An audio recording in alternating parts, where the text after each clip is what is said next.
시작하겠습니다. 여러분, 모든 책은 서론이 중요하고요. 서론 중에서도 첫 문장이 제일 중요합니다. 위대한 학자들이 쓰는 책일수록 첫 문장이 중요합니다. 요한복음도 마찬가지입니다. 요한복음은 태초에라는 단어로 시작합니다. 태초에. 누가 봐도 창세기 1장 1절이 떠오릅니다.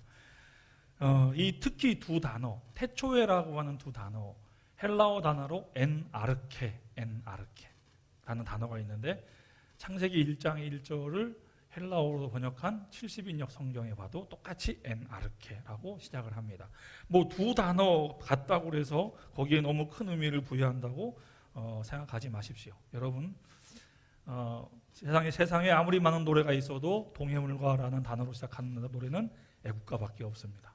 세상에 아무리 많은 글이 있고 책이 있어도 나란 말싸미라고 시작하는 단어는 훈민정음밖에 없습니다. 세상에 아무리 많은 글이 있어도 태초에라는 말로 시작하는 것은 창세기밖에 없고 창세기 외에 요한복음밖에 없습니다. 이건 의도적인 겁니다. 요한복음 1장 1절에서 태초에 말씀이 계시니라 이렇게 시작하는 것은 듣는 자들이요 창세기를 떠올릴지어다 이렇게 말하는 것과 같은 이야기입니다. 이게 우연이 아닌 겁니다. 그러면 요한복음은 왜 태초부터 시작할까? 태초부터 시작할까? 창세기에 보시면 1장에 보시면 태초에 하고 하나님이라고 나오고 천지를 창조하시니라 이렇게 나옵니다. 이 세상을 새롭게 시작하시는, 새롭게 만드시는 출발점 태초에, 그리고 하나님, 그리고 창조가 나오죠. 요한복음에서는 태초에 말씀이 계시니라, 이 말씀이 하나님과 함께 계셨고 이 말씀이 곧 하나님이시다 이렇게 시작을 합니다. 즉 이 말씀이 바로 하나님이시다라고 얘기하는 것을 강조하기 위해서 태초에를 얘기를 합니다. 이 요한복음의 말씀의 신학이 여기서부터 시작이 됩니다. 요한복음은 다른 공관복음서하고 굉장히 다릅니다. 굉장히 다릅니다. 그래서 이것 요한복음의 특징에 대해서 많은 말로 표현을 하긴 하지만 대부분 보면은 공관복음서보다는 요한복음이 조금 더 수준이 높다 이 보시면 됩니다.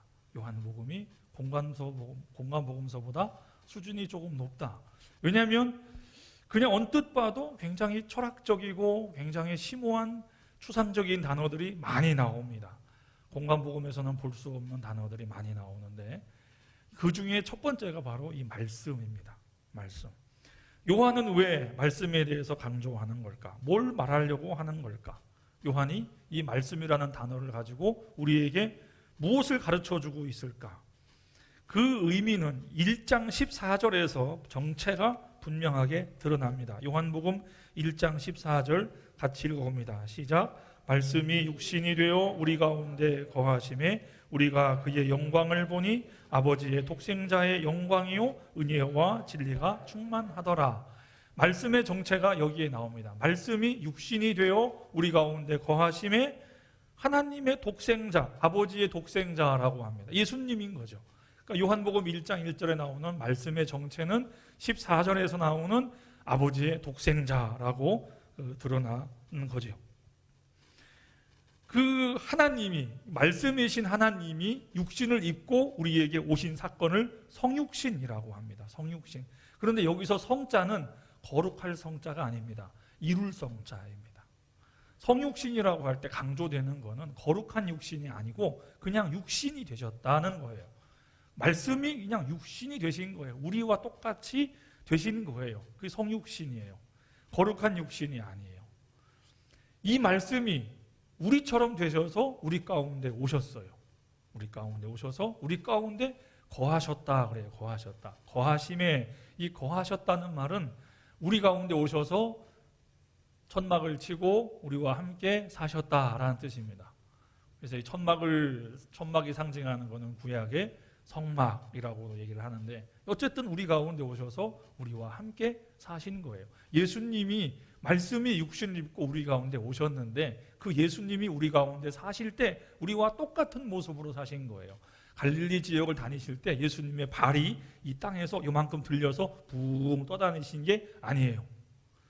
똑같이 먼지 묻고 이렇게 오물도 묻고 뭐 때도 묻고 땀 나고 똑같이, 우리와 똑같이 육신을 입고 이 땅에 오셔서 우리 가운데 계셨던 분이 말씀이신 겁니다. 그분이 말씀이에요. 우리는 그분 예수님을 육신으로 만났지만 그분의 본래 정체는 말씀이시고 그분은 하나님이신 거예요. 하나님.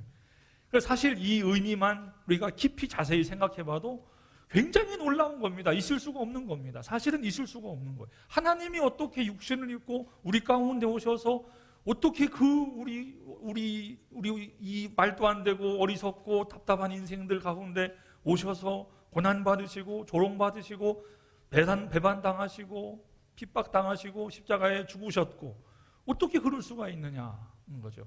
여러분 우리가 예수님의 제자나 초대교회 성도의 입장에서 한번 생각해 본다면은 내가 눈으로 보았고 만졌고 주목해서 보았고 같이 얘기했고 밥을 나누어 먹었고 이야기했고 내가 보는 앞에서 피 흘려 돌아가신 그분이 하나님이시다라고 내가 신앙 고백을 한다라고 생각을 해보세요. 그게 쉬운 일인가? 그게 쉬운 일인가? 여러분 인간으로서 아무리 훌륭하고 아무리 대단한 일을 해도 야 이분이 하나님이야 라고 고백하기가 쉽지 않습니다. 물론 우리나라에 하나님이 여러 분 계십니다. 예수님도 여러 분 계시죠. 그런데 그 사람들을 자세히 보시면 두 가지예요. 정신병원에 계시든가 밖에 나와 계시는데 사람들을 이상한 논리로 이상한 걸로 현혹을 하고 있는 거죠. 그분들이 우리를 위해서 죽지 않아요. 절대로. 그분들은 절대로 우리를 위해 죽지 않아요. 하나님이라고 하시는 분들 열심히 좋은 집 짓고 사시고 사람들 끌어모아서 많은 걸 누리고 있고 그러고 있지 절대로 우리를 위해 죽지 않으세요. 그분들은 안 죽어요. 그분들을 따르는 사람들이 죽지 안 죽어요. 그분들은. 그런데 우리와 함께 계시던 우리를 위해 죽으신 그분이 하나님이다 이렇게 고백하는 게 쉽지가 않습니다. 그런데 이 요한복음은 바로 그분이 말씀이었다고 우리에게 가르쳐주고 있는 겁니다. 여러분 왜 예수님을 말씀이라고 하필이면 왜 예수님을 말씀이라고 얘기를 할까? 자, 이 부분을 이제 지금부터 살펴봐야 됩니다. 다른 것도 있잖아요. 다른 멋있는 것도 있잖아요. 능력, 태초에 능력이 계시니라, 태초에 영광이 계시니라 그럴 수 있잖아요. 그런데 왜 하필 말씀이냐는 거예요. 말씀. 여러분 예수님이 우리에게 무엇을 남기셨는가를 보면 알 수 있습니다. 예수님이 우리에게 무엇을 남기셨습니까? 예수님이 우리에게 뭘 남겼어요? 복음서? 아니에요. 예수님은 단 한 글자도 우리에게 적어놓고 가신 게 없어요. 메모를 해주셔서 제자들에게 이건 잊지 마라. 너희들이 다른 건 다 잊어버려도 이거 잊지 마라. 주기도문 외워봐라. 베드로야 주기도문 외워봐라. 네가 내 양을 먹이고 치려면 주기도문은 외워야지. 외워봐라. 안 해요. 마태복음 5장부터 7장까지 외워봐라. 산상수훈이다. 내가 너한테 팔복을 얘기했지 않느냐? 외워봐라. 하지 않아요. 적어주지 않아요. 한 글자도 안 주셨어요. 예수님은 단 한 글자도 우리에게 주시지 않았어요. 그런데 복음서가 말씀이고 말씀이 복음서 그게 그거 아닌가요? 아닙니다. 다릅니다. 예수님은 책을 주신 게 아니라 말씀을 주신 거예요. 말씀. 물론 말씀이 기록된 게 복음서지만 복음서를 주신 게 아니라 말씀을 주셨다고요. 말씀. 왜 목사님 자꾸 비슷한 얘기를 헷갈리게 합니까? 라고 하실지 모르는데 그게 아니에요. 정말로. 말씀을 주셨지 복음서를 주신 게 아니에요. 그럼 여러분 복음서를 내가 알고 달달달 외우면 내가 말씀을 영접한 겁니까? 복음서를 다 알고 이렇게 성경을 막 알고 그러면은 말씀이 내 안에 계시는 거예요? 자, 아닙니다. 왜? 여러분 사탄도 복음서 외워요. 사탄도 성경을 인용할 줄 알아요. 잘 인용해요. 일러스되 기록되었으되 사탄도 성경을 알아요. 그러면 사탄도 말씀을 영접한 거예요? 아니잖아요. 우리도 복음서를 알고 복음서를 많이 배우지만 그렇다고 해서 말씀이 나에게 와서 역사하는 거냐고요? 아닙니다. 말씀이 기록된 게 복음서지만 복음서는 말씀이 아니에요. 여기서 말하는 말씀은 정말로 하나님이신데 육신을 입고 우리에게 오신 그 예수님, 인격화된 예수님, 육신을 입으신 예수님, 나와 함께 하신 예수님, 그래서 그 예수님을 내가 인격적으로 만나는 거죠. 인격적으로. 그래서 그분을 내 안에 모시는 거예요. 이거를 요한복음 1장에서는 영접한다 그렇게 얘기해요. 영접한다는 뜻이 뭐냐? 믿는다는 겁니다. 영접하는 자 곧 그 이름을 믿는 자에게는, 그랬으니까 바로 그것을 영접하는 것이 믿는 겁니다. 복음서를 외우는 거는 영접하는 게 아니에요. 내가 가지고 있는 거죠. 소유하는 거예요. 소유. 그거는 마귀도 갖고 있어요. 사탄도 갖고 있고 이단도 가지고 있고 별놈들이 다 가지고 있어요. 그러나 그들이 말씀을 갖고 있는 건 아니죠. 나는 말씀을 영접하는 거예요. 믿는 거예요. 믿는다고 하는 것은 지적 동의가 아니에요. 요한복음에서 믿는다고 하는 것은 여러 가지 의미로 여러 가지 단계로 사용되지만 가장 본질적인 의미에서 믿는다고 하는 건 지적 동의가 아니에요. 그거 나도 알아. 그게 맞지. 그래, 인정해. 맞다고. 인정하는 게 아니에요. 그거는 믿는 게 아니에요, 사실은. 야고보 사도가 그런 말 했습니다. 하나님이 한 분이신 줄 믿느냐? 잘하는도다. 귀신들도 믿고 떤다고 그래요. 귀신들도 믿고 떤다고 그래요. 인정하는 거예요, 그게. 근데 그거는 요한복음에서 우리에게 말하는 그 믿음이 아니죠. 그 정도 믿음만 우리에게 요구한다면 얼마나 쉽겠어요. 그러나 그게 아닙니다. 말씀이 뭐냐? 말씀은 예수님 자신입니다. 예수님 자신. 요한복음 15장을 보겠습니다. 요한복음 15장. 요한복음 15장에 보시면 예수님께서 이렇게 말씀하시죠. 나는 참 포도나무요 내 아버지는 농부라. 무릇 내게 붙어 있어 열매를 맺지 아니하는 가지는 아버지께서 그것을 제거해 버리시고 무릇 열매를 맺는 가지는 더 열매를 맺게 하려 하여 그것을 깨끗하게 하시느니라. 이러시면서 4절을 보시면 내 안에 거하라 나도 너희 안에 거하리라. 내 안에 거하라 나도 너희 안에 거하리라. 예수님은 자신을 포도나무에 비유하시면서 내 안에 거하라고 말씀하십니다. 내 안에 거하라. 사람이 내 안에 거하지 않으면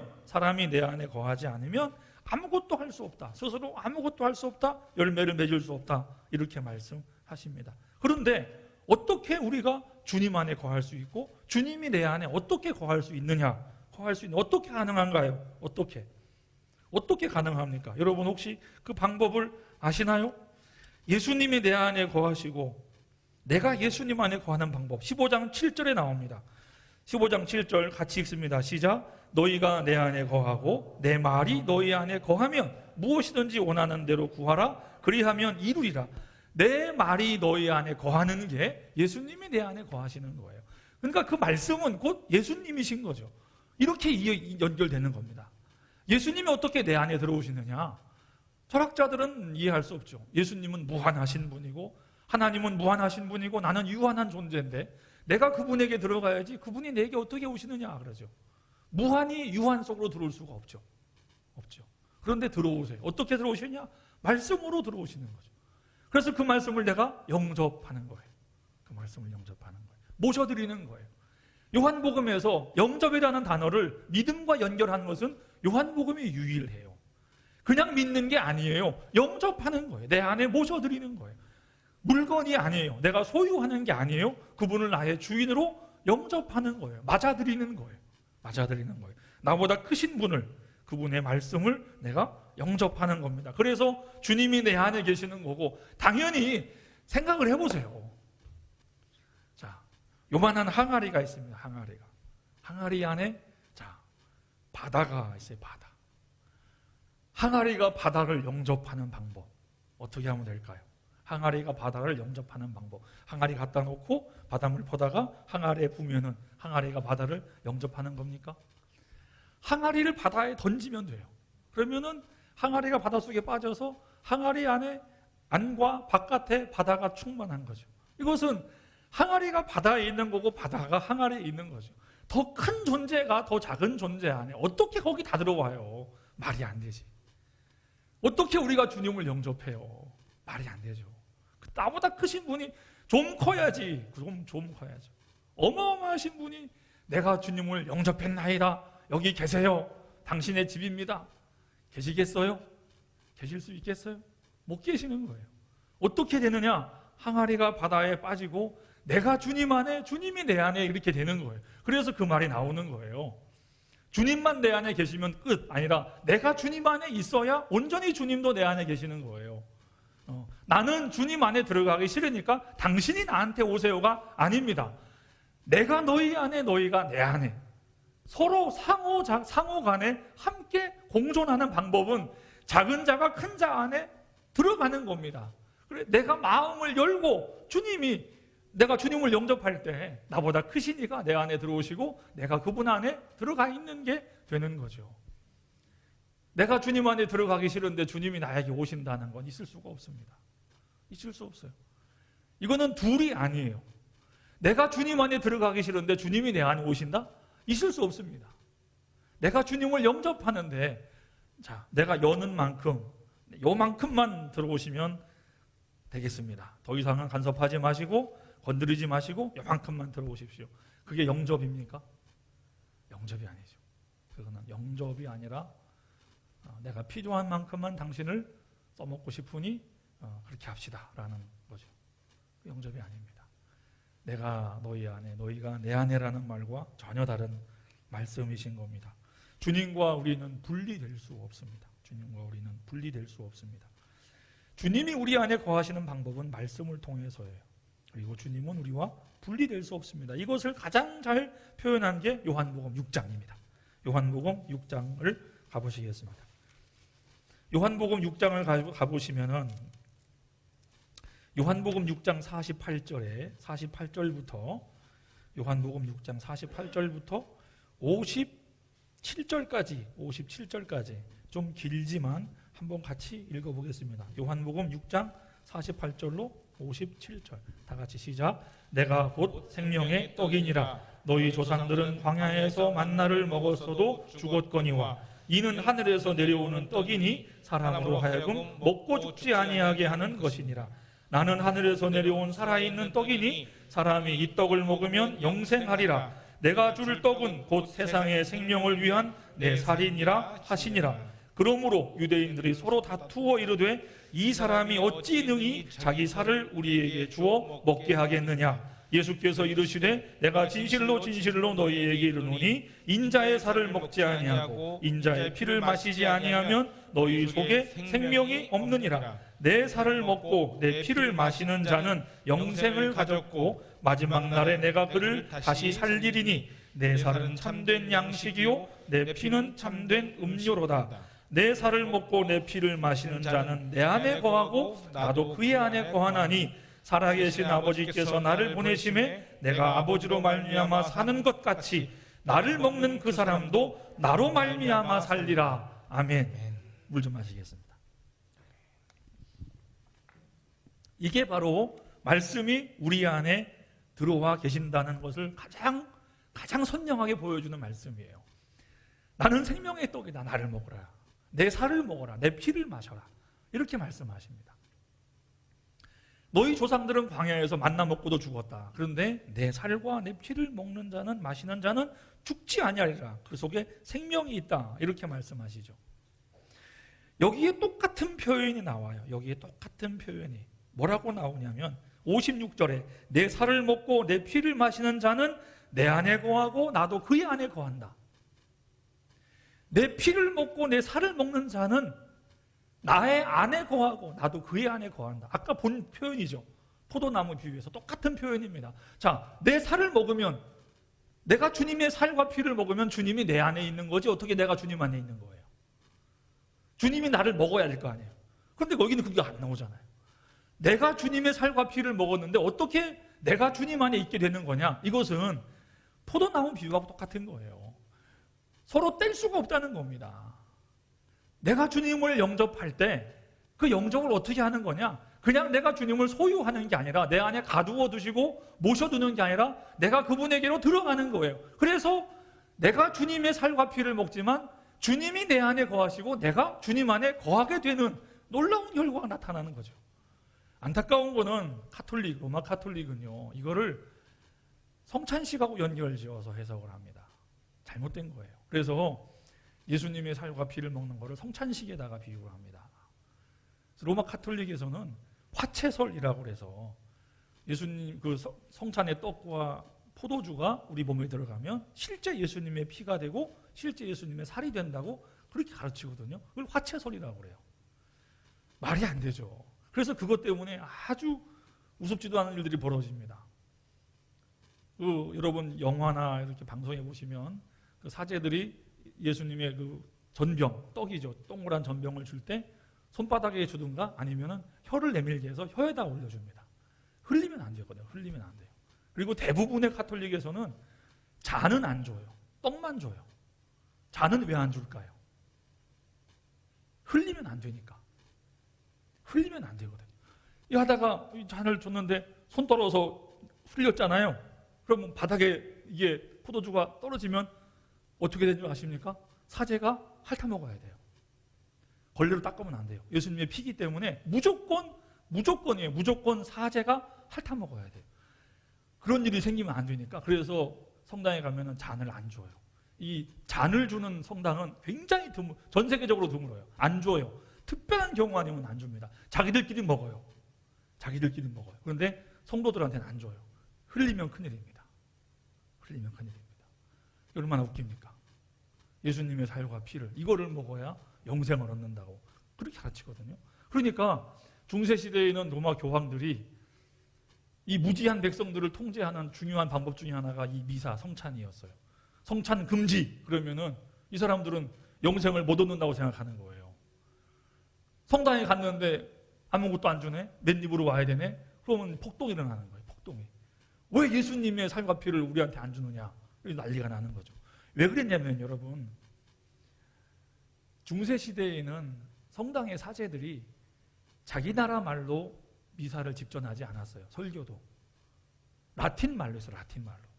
그러면 프랑스에 가도 라틴어로 설교하고 영국에 가도 라틴 말로 설교하고 독일에 가도 라틴 말로 설교를 했던 거예요. 그 당시에 라틴어는 죽은 언어예요. 일상 용어가 아닙니다. 아무도 몰라요. 사제들만 알아요. 그러니까 사제들은 자기들은 아니까 뭐라고 중얼중얼 대지만 일반 성도들은 성당에 가면은 아무것도 모르고 가만히 앉아 있는 거예요. 일어서라 하면 일어서고 앉으라 하면 앉고 그러면 이제 가만히 이러고 있다가 설교를 해도 아무 소리도 못 알아듣고 가만히 있다가 예수님의 몸과 피만 받아먹고 오는 거예요. 그게 신앙생활이었어요. 그래서 그 무지한 사람들을 깨우치고 성경 말씀을 알려주기 위해서 스테인드 글라스를 만들어가지고 여기다가 복음서의 이야기들을 그림으로 만들어서 보여주고 성상을 만들어서 거기 가서 기도하게 하고 했던 거예요. 그런데 이 타락한 놈들이 무슨 짓을 했냐면은 이 스테인드 글라스 예수님의 선한 목자상 뭐 이런 거 하면은 예수님의 얼굴에다가 뭐 자기네 얼굴을 집어넣고 그리고 뭐 성당을 지을 때 크게 공헌한 그 지역 영주의 얼굴을 베드로의 얼굴에다가 집어넣고 뭐 이런 거예요. 그리고 성모 마리아 얼굴에는 자기 애첩의 얼굴을 집어넣고 그래가지고 온 성도가 가서 자기 애첩 얼굴 앞에 가서 성모 마리아여 이러니 얼마나 행복하겠어요. 그런 짓을 한 거예요. 말씀을 못 보게 한 거예요. 말씀을 못 보게. 그래서 종교개혁자들이 했던 게 바로 성경 번역입니다. 위클리프나 얀 후스나 루터나 이 사람들이 가장 강조했던 게 성경 번역입니다. 그래서 그 성경을 번역해서 배포하기 시작하자 사람들의 눈이 열리기 시작한 거죠. 성당에 갔더니 맨날 떠들던 그 얘기가 성경에 없더라. 그래서 종교개혁이 사람들의 지지를 받게 된 겁니다. 이 말씀이 성도들의 마음속에 영혼 속에 들어가야 되는데 그거를 막은 거죠. 그걸 막은 거예요. 그러니까 성찬 가지고 장난친 거예요. 이게 예수님의 몸이다. 예수님 피다. 이거 먹어야 산다. 요한복음 6장을 정말 잘못 해석하고 있는 거예요. 지금도 그러고 있어요. 이 사람들이. 여러분 요한복음 6장에 나오는 내 살과 내 피는 예수님의 말씀입니다. 말씀이신 자기 자신을 내 살과 내 피를 먹으라는 거예요. 말씀을 영접하라는 그 이야기인 것입니다. 우리 안에 들어오신 말씀은 우리와 함께 살아가십니다. 말씀이 우리와 함께 살아가십니다. 어떻게 살아가십니까? 말씀이 우리 안에 살아가시는데 어떻게 살아가십니까? 누가 주도권을 져야 됩니까? 나보다 크신 분을 내가 영접을 했고 내가 그분 안에 들어가 있는데 말씀과 내가 공존을 하는데 말씀이 내 안에 살아 역사하는데 어떻게 해야 되는 겁니까? 말씀이 나를 위해서 일을 하는 게 아니라 내가 말씀을 따라가고 말씀대로 살고 말씀에 맞추어 살아야 되는 거죠. 그게 내가 말씀 안에 사는 거고 주님이 내 안에 사는 거고 내가 주님 안에 사는 거죠. 그런데 이것을 인간들은 자기 중심적으로 생각합니다. 말씀 보고 나를 따라오라. 말씀이 나에게 도움이 되어야 되고 말씀이 내게 힘이 되어야 된다고 생각을 하는 거예요. 자기 욕망을 충족시키기 위해서 말씀을 활용하는 것을 능력이고 재주라고 생각하는 겁니다. 여러분 요한 3서 2절 다 외우시나요? 사랑하는 자여 내 영혼이 잘된 같이 내가 범사에 잘되고 강건하기를 내가 간구하노라. 이건 뭐냐면 인사말이에요. 편지 쓸 때 요즘 잘 계시죠? 건강하시고 하시는 일 잘 되고 믿음 생활 잘 하시기 바랍니다. 인사말이에요. 인사말이에요. 특별한 게 아무것도 없어요. 그런데 이걸 가지고 어떻게 사람들을 움직이고 그걸 가지고 사람들의 욕망을 건드리느냐 이런 식입니다. 자, 저와 함께 호응하시겠습니다. 이거 해보시는 거예요. 제가 시키면 하셔야 돼요. 하나님 여러분 사랑하는 줄 믿으십니까? 아멘 하셔야 돼요. 네, 아멘 하셔야 돼요. 여러분의 영혼이 잘 될 줄 믿으십니까? 그렇죠. 범사가 잘 될 줄 믿으십니까? 네, 뭐죠? 강건하실 줄 믿으십니까? 아멘. 믿음대로 될 줄로 믿습니다. 이렇게 되는 거예요.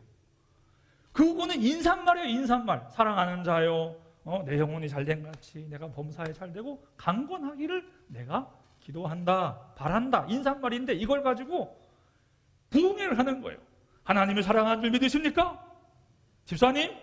아멘. 네. 영혼이 잘 될 줄 믿으십니까? 아멘. 범사가 잘 될 줄 믿으십니까? 아멘. 강건하실 줄 믿으십니까? 아멘. 믿음대로 될 줄 믿으십니까? 아멘. 이렇게 되는 거예요. 이 성경 말씀을 활용하는 또 다른 방법이 있습니다. 자, 따라 하시겠습니다. 사랑하는 자요 내 영혼이 잘됨같이 범사가 잘되고 강건하기를 내가 간구하노라. 누가 간구한다고요? 내가가 누구예요? 따라합시다. 목사님이 기도하시면 영혼이 잘되고 범사가 잘되고 강건해집니다. 아멘? 이렇게 되는 거예요. 내 영혼이 잘된 같이 범사가 잘되고 강건하기를 누가 간구한다? 내가 간구한다. 내가가 누구냐? 목사님이에요. 목사님이 간구하시면, 목사님이 기도하시면 영혼이 잘되고 범사가 잘되고 강건할 줄로 믿습니다. 그러면 아멘 하는 거예요. 그걸 누가 싫어해요? 제가 전도사로 있던 어느 교회에 있었던 일입니다. 어느 날 목사님이 주일날 예배 설교 시간에 이렇게 말씀하셨어요. 내가 얼마 전에 기도하는데 하나님이 나에게 말씀하시기를 내가 이 교회에서 거부를 세 사람을 일으키겠다. 세 사람을 일으키겠다. 아멘? 아멘? 아멘. 아니 거부를 세 사람을 일으킨다는데 그걸 누가 거부하겠어요? 그렇잖아요. 이 교회에 거부를 세 사람을 일으킨다는데 그걸 누가 거부하겠냐고요. 좋잖아요. 아니 영혼이 잘되고 범사가 잘되고 강건한다는데 그걸 누가 싫어해요? 그런데 그 말씀이 진짜 그런 말씀이냐고요. 전혀 아닙니다. 그런데 이 말씀을 가지고 제가 조금 전에 했던 것처럼 하면 잘 먹힙니다. 잘 먹힙니다. 아주 은혜롭습니다. 잘할 것 같죠? 잘 먹힙니다. 이거 100%예요. 100%예요. 말씀이 왜 우리 욕망을 채우는데 활용돼야 되냐 말이에요. 왜? 내가 말씀을 따라가는 게 아니라 말씀이 내 욕망을 채우는 거예요. 여러분 요한복음 8장 32절 같이 보겠습니다. 요한복음 8장 32절에 뭐라고 나오냐면 요한복음 8장 32절 같이 있습니다. 시작. 진리를 알지니 진리가 너희를 자유롭게 하리라. 예수님이 갑자기 이런 말씀을 하십니다. 그러자 사람들이 우리가 아브라함 자손이고 누구의 종된 적도 없는데 왜 우리 보고 자유하라 하느냐? 우리는 이미 자유했다 그러죠. 주님이 뭐라고 하십니까? 너희들이 무슨 소리인지 못 알아듣는다. 그렇게 말씀하십니다. 진리를 알지니 진리가 너희를 자유케 하리라. 여러분 칸트라는 철학자가 있어요. 이 사람이 자유론에 대해서 이야기했어요. 칸트가 말한 자유가 뭐냐? 사람들은 자기 마음대로 하는 걸 자유라고 생각을 해요. 근데 칸트는 그것을 자유라고 말하지 않아요. 그거는 종된 거다 그래요. 칸트가 말하는 자유가 뭐냐? 인간의 본성을 거스르는 게 자유예요. 우리 인간은 본성에, 욕망에 묶여있는 존재로 봐요. 칸트는. 그래서 그 묶여있는 욕망에 묶이고 본능에 묶인 거에서 벗어난 것을 자유라고 봐요. 욕망에 묶이고 본능에 묶인 거는 짐승들이 하는 거라고 얘기해요. 칸트는. 그건 짐승이 하는 짓이지 사람은 다르다는 거예요. 이성으로, 인간의 이성으로 욕망을 벗어나고 본성을 벗어나서 그 반대 방향으로 가는 것, 그게 바로 자유라고 얘기해요. 그런데 이게요, 성경에서 말하는 자유와 똑같아요. 갈라디아서에서 바울이 말하는 자유와 똑같아요. 갈라디아에서 바울이 말하는 자유가 뭐냐? 예수님의 종으로 사는 거예요. 서로가 서로에게 종되는 거예요. 너희를 자유케 하려고 그리스도께서 자유를 주셨으니 이렇게 말씀하십니다. 서로에게 종노릇하는 게 자유라고 얘기해요. 사랑으로 서로에게 종노릇하는 것. 인간의 본성을 거스르는 거죠. 진리를 따르는 거죠. 그걸 자유라고 얘기하는데 칸트가 똑같은 말을 하더라고요. 진리를 알지니 진리가 너희를 자유케 하리라. 욕망을 따라가고 본능을 따라가고 말씀을 가지고도 그걸 채워야 성미가 만족되는 그 인간들이 그게 자유겠어요? 그게 욕망의 종이고 노예고 짐승 수준이지. 그런데도 그것을 가지고 자기들은 복을 받았다고 얘기를 합니다. 즐겁다고 얘기합니다. 행복하다고 이야기합니다. 역시 말씀이 너무나 내 마음을 기쁘게 한다고 얘기합니다. 그래서 그것을 얻기 위해서 부르짖어 기도하고 소리질러 기도하고 두 손 들고 아멘, 소리질러 아멘 그러는 거예요. 그래서 아멘 주여 3창, 주여 3창 가지고는 만족이 안 돼요. 주여 300창, 주여 500창까지 가는 거예요. 처음 들어보셨죠? 실제로 그런 교회가 있어요. 네. 여러분 동영상 인터넷 들어가면 정말 재밌는 게 있습니다. 가톨릭에서 어떤 신부님이 미사를 끝내고 성도들과 함께 거기는 마리아 엄마잖아요. 엄마 3창을 해요. 엄마, 엄마, 엄마. 인터넷에 나옵니다. 제가 그걸 보고서 너희들이나 우리나 그놈이 그놈이다. 나쁜 놈들은 다 나쁜 짓 하는구나. 똑같구나. 그 생각이 들어요. 여러분, 진리가 우리를 자유케 하죠. 주님이 나를 자유케 하는 거예요. 내가 말씀을 따라가면 진정 내가 자유케 되는 거예요. 말씀과 내가 더불어 살아가는 겁니다. 내가 말씀을 따라 살아가는 거죠. 주님이 살아가셨던 그 길을 내가 따라가는 거예요. 그게 말씀과 내가 동거하는 것이고 주님이 내 안에 내가 주님 안에 거하는 겁니다. 말씀이 육신이 되신 주님이 이 세상을 어떻게 사셨습니까? 성경은 너무나 분명하게 이야기합니다. 예수님은 거부당하셨고 조롱당하셨고 핍박받으셨고 버림받으셨고 죽임당하셨습니다. 진리는 그런 것입니다. 진리는 예수님은 조롱당하셨고 핍박당하셨고 배신당하셨고 죽임당하셨습니다. 진리는 그런 거예요. 그러면 그 진리를 따르는 우리도 그러는 거예요. 그 진리가 내 욕망을 채우는 게 아니에요. 그게 아니에요.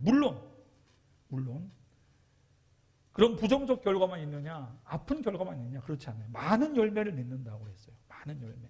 사랑하고 살리고 고치고 가르쳐주고 손잡아주고 격려해주고 희망주고 깨우쳐주고 붙들어주고 용서해주고 이게 주님이 하신 일이지 않습니까? 이런 것도 있어요. 그걸 하는 거예요, 우리가. 그런데 이 모든 방법은 뭐냐? 자기를 내어줌으로.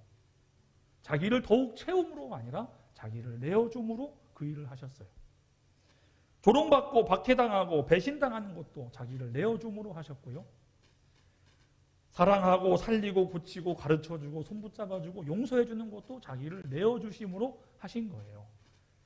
복음서에 보면 예수님의 기적이 많이 나와요. 기적이 많이 나오는데 제가 좋아하는 어느 신약학자가 그런 말을 했어요. 예수님의 기적이 뭔 줄 아느냐. 예수님의 기적이 바로 십자가로 가는 길이다. 그렇게 얘기를 해요. 여러분, 기적은 자기를 주님이 내주시는 행위예요. 기적을 통해서 주님이 뭘 더 얻으신 건 아무것도 없어요.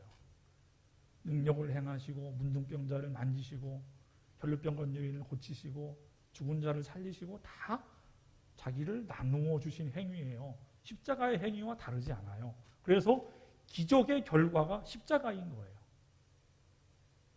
마가복음에 보면은 그 마가복음을 연구한 학자가 그런 말을 해요. 아주 놀랍고 기가 막힌 말을 합니다. 마가복음 전체에서, 아니 복음서 전체에서 하나님의 전능하심을 인정하는 단 한 장면이 나온다. 그게 어딘 줄 아느냐? 겟세마네다 그래요. 아버지여, 아버지께는 모든 것이 가능하오니 하나님의 전능하심에 대해서 가장 명확하게 고백하는 장면이 겟세마네다 그래요. 그런데 하나님의 전능하심을 고백하면서 아들을 자기는 버림받잖아요. 그런데 아들이 버림받음으로 온 인류가 구원받잖아요. 그게 하나님의 전능하심이 나타나신 거죠. 그래서 여러분, 기적과 능력과 십자가는 다르지 않아요. 다 자기를 내어주심이에요. 말씀을 따라가고 말씀을 붙들고 살아가는 사람들은 자기를 채움으로, 거듭거듭 채움으로 배부르고 만족하고 행복하고 한 게 아니라 내어줌으로 포기함으로 버리고 희생함으로 말씀과 함께 살아가는 겁니다. 자, 다시 처음으로 돌아가 보겠습니다. 엔 아르케, 태초에라는 말씀이 나왔어요. 태초에 말씀이 계시니라. 이 말씀이 하나님과 함께 계셨으니 이 말씀이 곧 하나님이시니라. 그리고 말씀이 육신이 되어 우리 가운데 거하심이 이랬어요. 왜 태초를 강조했느냐? 그때 뭐가 있었길래? 아무것도 없었죠. 어떤 도구도 어떤 조력자도 아무것도 없었어요. 그런데 하나님이 그 빈 공간을 말씀으로 채우셨습니다. 말씀으로 창조했습니다. 그거는 가르쳐주지 않아도 알아요. 말씀으로 창조했다는 걸. 도구를 사용하지 않는 게 하나님의 특징입니다. 예수님의 특징이기도 합니다. 예수님이 귀신을 쫓고 할 때도 아무것도 사용하지 않고 말씀으로 하셨죠. 여러분, 이것이 우리에게 뭘 가르쳐 주는 거냐? 여러분, 교회나 복음의 역사에는 다른 도구와 방법이 필요 없다는 얘기입니다.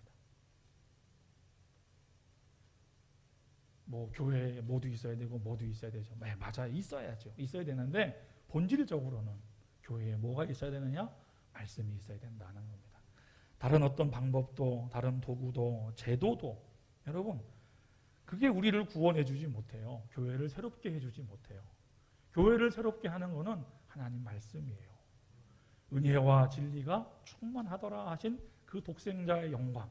말씀에 있는 게 뭐냐? 은혜와 진리입니다. 말씀의 내용이 뭐냐? 그거예요. 은혜와 진리. 말씀이 육신이 되어 우리 가운데 거하심에 우리가 보니 아버지 독생자의 영광이요 은혜와 진리가 충만하더라. 이 말씀의 내용입니다. 이게 충만하다니까. 은혜와 진리가 충만하다고 하니까 말씀의 내용은 그 두 가지인 겁니다. 은혜와 진리. 예수님의 생애를 봐도 그 두 가지예요. 은혜와 진리가 충만하더라. 사랑하는 성도 여러분, 교회에도 그 두 가지가 있으면 돼요. 말씀이 있으면 돼요. 어떤 도구와 방법과 제도와 수단이 하나님의 교회를 지배하면 안 돼요. 안 돼요. 그거 붙들면 안 돼요. 예수님이 제자들에게 뭐 주고 가셨어요? 어떤 제도를 주셨고 어떤 책을 주셨고 어떤 기술을 주셨습니까? 아무것도 준 거 없습니다. 말씀으로 오셔서 우리 안에 사시고 우리에게 그 말씀을 깨닫게 하신 것뿐입니다. 우리가 주님을 사랑하도록 만드셨죠.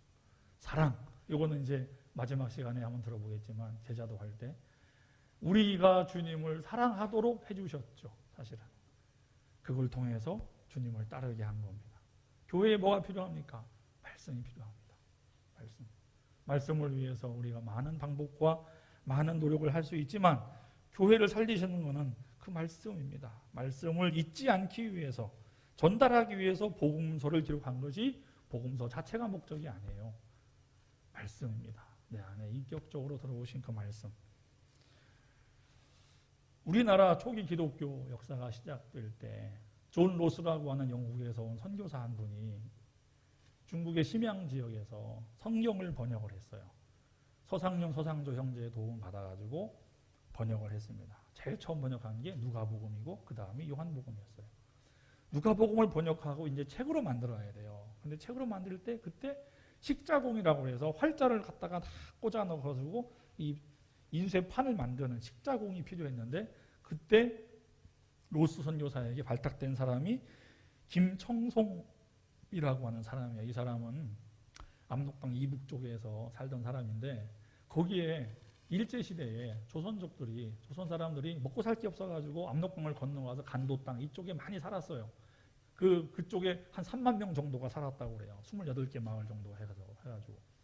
그 중에 한 사람이 김청송 씨입니다. 그 사람이 장사꾼이었다가 쫄딱 망해가지고 중국인 가게에 들어가서 인쇄 기술을 배웠는데 마침 로스 선교사를 만나가지고 그 일을 하게 됐어요. 이 사람은 굉장히 느린 사람이에요.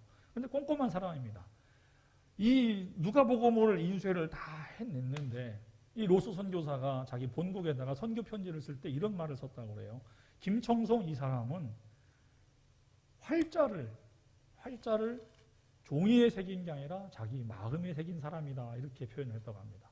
왜 그런 표현했냐면 누가복음을 찍어냈는데 김청송 씨가 로스 선교사한테 나 세례 주시오 그랬답니다. 자기가 그 책을 만들다가 책을 읽고 예수를 믿은 거예요. 로스 선교사가 전도한 게 아니라 자기가 책 찍다가 직접 읽다가 말씀 보고 은혜 받아서 자기가 예수 믿고 나 세례 주시오 했어요. 그래서 선교사님이 세례를 줬어요. 그러자 그거 누가복음서 나한테 좀 주시오. 그래가지고 이분이 그거를 몇백 불을 짊어지고 자기 고향을 간 거예요. 걸어서 보름 걸리는 거리예요. 갔어요. 가가지고 몇 달 만에 왔어요. 와가지고 선교사님한테 내가 가서 전도해 놨으니까 가서 세례 주러 가자고 그러더래요. 선교사님이 안 믿었대요. 누가복음만 가지고 가가지고 당신도 엊그제 예수 믿었는데 가서 전도했다고 하니까 말이 안 되잖아요. 근데 자꾸만 쪼르니까 몇 달 뒤에 다른 선교사랑 둘이서 거기를 간 거예요. 보름을 걸어가지고 영하 3, 40도 되는 그 날씨에 가가지고 갔더니 정말로 70몇 명이 예배를 드리고 있더래요. 그래서 세례를 준 거예요. 그리고 왔어요. 그리고 다음에 또 여름에 또 가가지고 또 전도하고 또 예수 믿는 사람 만들어 놓고 이렇게 된 거예요. 그런데 중국 이 지주들은 다 중국인이에요. 중국인들이 보니까 조선 사람들이 모여서 같이 산성도 부르고 뭐도 하고 하니까 저것들이 무슨 반란을 꾀하나 그래가지고 마족대를 동원해서 다 쫓아버렸어요. 이 사람들이 압록강을 건너서 다시 조선 땅에 들어왔어요. 근데 이 사람들이 여기서 또 예수를 믿고 전도하기 시작한 거예요. 언더우드 선교사가 조선에 들어올 때 총각이었습니다. 와가지고 자기보다 한 3살 많은 연상 여자하고 결혼을 해서 신혼여행을 그쪽으로 갑니다. 압록강 밑으로 갔더니 신혼여행을 하러 갔더니 선교사가 한 번도 들어간 적이 없는 땅인데 왜? 자기가 처음이니까. 갔더니 교회가 있더라는 거예요. 사람들이 예수를 믿더라는 거예요. 그래서 또 세례를 주고 온 거예요. 그런 일이 조선 땅에 있었어요. 그때 그 복음을 전할 때 여러분 66권 성경이 다 있었던 게 아니에요. 누가복음 한 권이 있었어요. 누가복음 한 권. 쪽복음이라고 하죠. 그거 가지고 어떻게 예수 믿어? 예수 믿어요. 그거 가지고도 순교도 해요. 놀랍지 않습니까? 네. 말씀이 육신이 되어 우리 가운데 오신 그 말씀이 성도들의 마음에 들어가서 거하시고 그들을 장악하신 거예요. 그러자 교회가 서고 복음의 역사가 일어나는 겁니다. 지금 우리가 어떻게 하고 있나요? 우리의 모습을 돌아봐야 되고 한국교회를 돌아봐야 되고 고민을 해봐야 됩니다. 우리에겐 66권 다 있는데 없는 거 없이 다 있는데 어떻게 해야 되나? 한 가지 말씀만 드리고 설교를 마치겠습니다. 어느 목사님이 벌써 한 10년도 훨씬 더 된 이야기입니다. 독일 지역을 여행을 하셨는데 주일날 예배를 드리려고 교회를 갔습니다. 1000명, 2000명 이상 모이는 큰 예배당, 큰 교회에 갔는데 한 60대 이상 되신 할머니 한 4, 50명이 앞에서 예배를 드리고 있대요. 교회가 텅 비었고. 그래서 한국에서 오신 목사님이 저 뒤에 앉아서 혀를 ጭጭ 대면서 예배를 드리고 있는데 예배가 끝나고 목사님하고 인사를 하는데 내가 코리아에서 온 목사다 그랬더니 그 독일 목사님이 한국에서 온 목사님한테 이 말씀을 하시더래요. 우리도 몇 년 전만 해도 이 교회가 꽉 찼었고 몇 부 예배를 드리던 교회였다. 그런데 불과 순식간에 다 빠져나갔다. 그러면서 그 한국에서 온 목사님에게 아주 의미심장한 말씀을 하더래요. 말씀대로 가르치십시오. 말씀대로 가르치십시오. 물론 뭐 더 긴 대화를 나눈 게 아니라서 그게 어떤 의미가 있는지는 모르겠어요. 그러나 그분이 하시는 말씀은 그거예요. 말씀대로 가르치십시오. 그래야 우리가 후회가 없는 거예요. 어떤 방법이 되었든 어떤 수단이 되었든 다 뭐 좋은 건 왜 안 해봤겠습니다. 안 해봤겠습니까? 여러분 한국교회도요. 1990년대 이후로 한국교회도 안 해본 것이 다 했습니다. 진짜. 경배와 찬양도 한번 싹 휩쓸었었죠. 별게 다 했습니다. 알파 코스, 뭐 두 날개 말고 12날, 12가지 뭐 별걸 다 했습니다. 뭐가 먹혔나요? 결과가 뭔가요? 결과가 뭔가요? 여러분, 우리가 후회 없이 하나님의 교회를 이루어내기 위해서는 말씀대로 가르쳐야 됩니다. 당신은 잘하십니까? 그럴 리가 있습니까? 늘 부족하죠. 늘 부족하고, 제가 이 설교를 준비하면서도 많이 회개했고 후회했고, 돌아보면 돌아볼수록 부끄럽죠. 그러나 우리가 주님밖에 의지할 데가 없지 않습니까? 은혜와 진리가 충만하신 주님밖에 의지할 데가 없습니다.